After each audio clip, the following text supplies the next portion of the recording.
ఇంక దేశాన్ని రాష్ట్రాన్ని ఏం ఉద్ధరిస్తాడో మీరు వాళ్ళ అమ్మగారు కూడా చెప్పింది. సౌభాగ్యం గారు యాడ్ అయింది ఇప్పుడు. ఎన్నిసార్లు వెళ్ళినా కానీ వాళ్ళ వైఖరి అర్థం అవ్వలేదు. ఎప్పటికప్పుడు కాపాడటానికి చూసాడు. అంతఃకరణ శుద్ధితో ప్రమాణకం చేశాడు, ప్రమాణ స్వీకారం చేశాడు.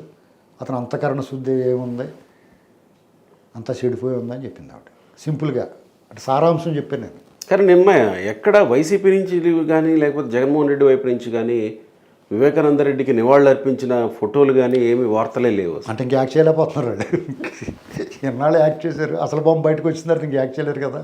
దేశోద్ధారుల సినిమాలో నాగభూషణం ముఖం తెలిసిపోయిన తర్వాత వీళ్ళన్న బయటకు వచ్చిన తర్వాత ఇంకేం యాక్ట్ చేస్తారు. ఎన్నాళ్ళ మాస్క్ ముసుగండి. మీకు ఒక దృశ్యం రిలీజ్ అయ్యి తిరుగుతుందన్న. వివేకానంద రెడ్డి గారు మృతదేహం ముందు జగన్మోహన్ రెడ్డి గారు నిలబడి అని చూస్తున్నాడు. ఒక దృశ్యం, ఒక ఫోటో. అందులో ఇలా